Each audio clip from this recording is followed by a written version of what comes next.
I love about being a social worker in Canada here is that your opportunities are endless. Like, they have masters in social work from Nigeria and they're unable to get accredited. Hi people, welcome back to my channel. If you're new on this page, my name is Obehi. I'm a social worker and a content creator, and I live here in Saskatchewan, Canada. It's the first time of seeing my face. Please do well to smash the like button and subscribe. Turn on bell notifications so you don't miss a video when I post any.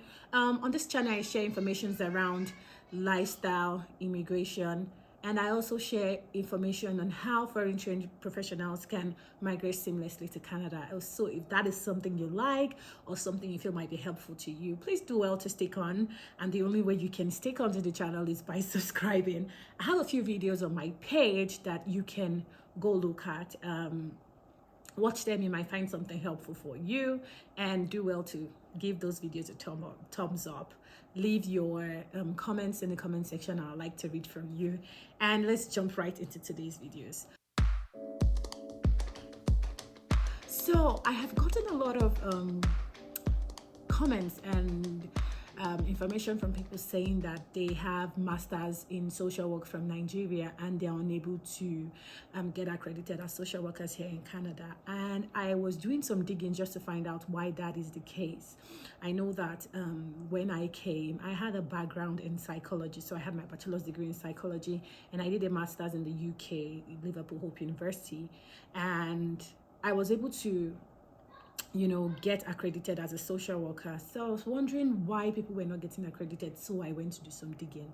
And while I was doing that, I went to the Canadian Association of Social Workers website, and I tried to see what the requirements are for you to get registered as a social worker here in Canada.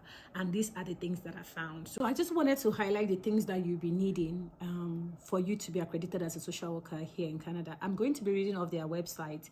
I have the information here, so I'm just going to be reading. It says the CASW assessment compares the program completed by an applicant in terms of the number of credits in the area of social work, intervention methods, social policy, field practice, and social problem research methods and field work at the Canadian standard to determine equivalent to a Canadian social work degree.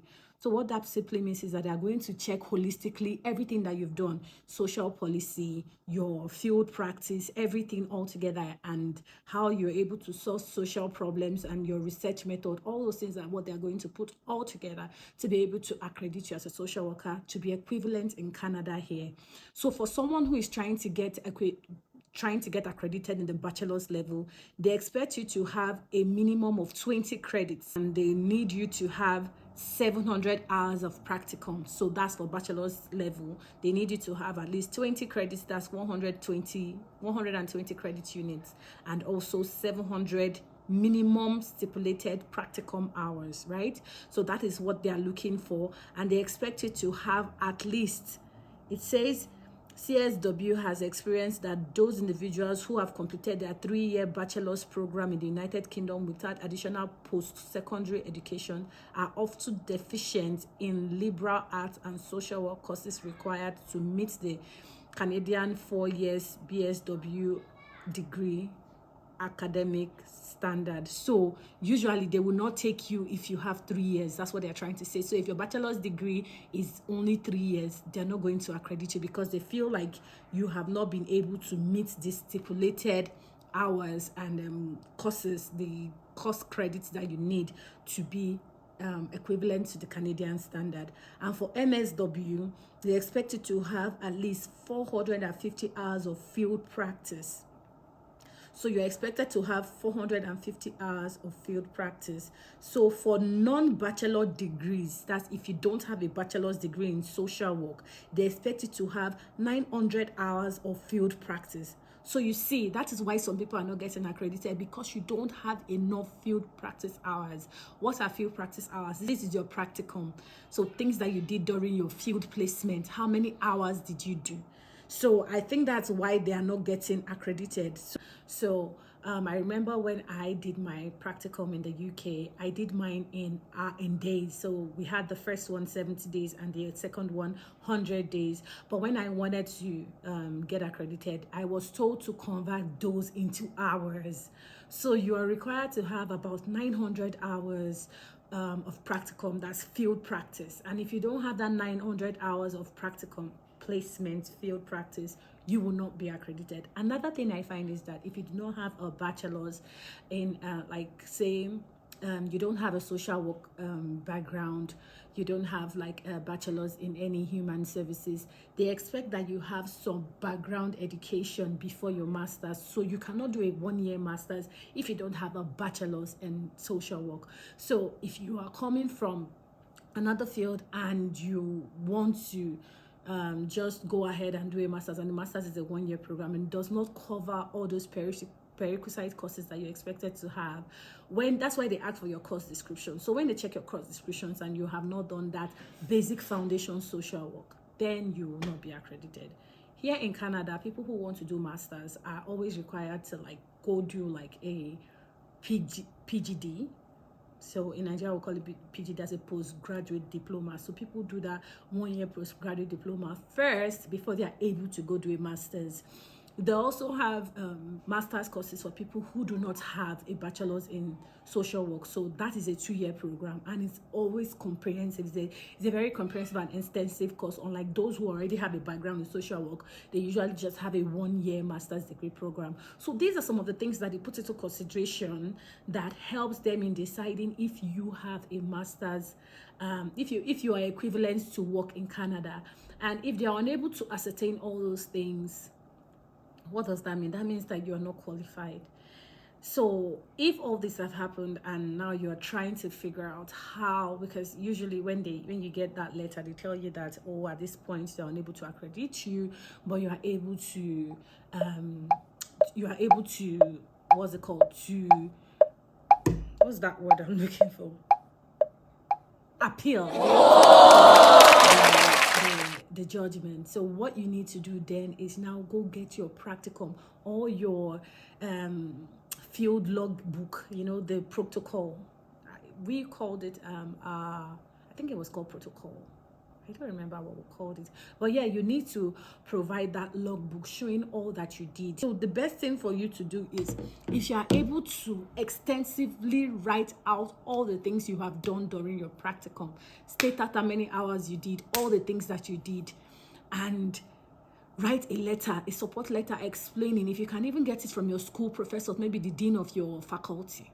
I don't know, I'm just saying, maybe that will be helpful, stating that, oh, you've been given rigorous training and that you are qualified to practice as a social worker. If you have field experience, something that you've done in the past, this is the time that you're supposed to put it in your resume, stating all that you have done to help you, pitch, or like a statement appealing your denial. If they deny you and they're not accrediting, I feel like all this documentation clearly stating they want to see how competent you are. So if you have enough documentation to prove how competent you are, if you did your thesis project, the whole project, everything that you did, the abstract, the whole body of the project, send it to them, let them see. The more information they see, the better for you. So those are the things that I feel that people can do just to help them get accredited easier. And usually when you get accredited with CASW, as long as CASW is able to state that you are equivalent, as long as CASW is able to state that your degree is equivalent, they send a letter to your province, and it's easier with your province. Some provinces expect you to write an exam. In Saskatchewan, you don't have to write an exam. I know in Alberta, you have to write an exam. I don't know about British Columbia. I think, some of those provinces expect you to write an exam, but in Saskatchewan here, you don't need to write an exam. Once CASW is able to send your credentials to SCSW, all you need to do is pay and probably get 2 references, and that's it. So I really hope that this helps in some way. And if you do not have a degree in social work yet, when you are applying to schools for your master's in social work, make sure that they have the foundation courses in social work in the curriculum, and also make sure that the field hours will be up to 900 hours before you begin to pay money to apply to that course, or before you pay money to, get into that course, because it's pointless for you to do a master's in social work and then you come to get accredited and they tell you that they're not able to accredit you because you don't have enough hours. So yeah, those are the things that you should put into consideration when you are beginning to search for schools. Another thing is, if you're in Nigeria and you're thinking, oh, you want to do a bachelor's program, you can come to Canada and do your bachelor's in social work, and then from there transition to a master's. One thing I love about being a social worker in Canada here is that your opportunities are endless. Like, there are so much opportunities for you to, to grow and expand on the job. You can even privatize, so when it gets to a point where you can privatize. So yeah, I hope that this video helps somebody. I'm very open to taking questions. If you have any questions that you want to ask me in the comment section, please leave them there. If you have any concerns, you can also leave them in the comment section. I know this video has been all over the place. I just tried my best possible to just put the information out there so that it can help one or two people who need it. I saw someone in my comment section saying that she's trying to appeal. Now, these things that I'm saying is not tested and trusted. I've not tried them before, but like, what would you lose? If you put all these things together and said it to them, you just stand it. You don't lose anything, right? So it's worth giving it a try. So do that, and yeah, this information helps you some way in navigating your path towards being a social worker in Canada. If you find this video helpful in any way, please do give the video a thumbs up, share to your friends, and it helps the algorithm. Please leave your notification on so that when I post my next video, you'll be the first to be notified.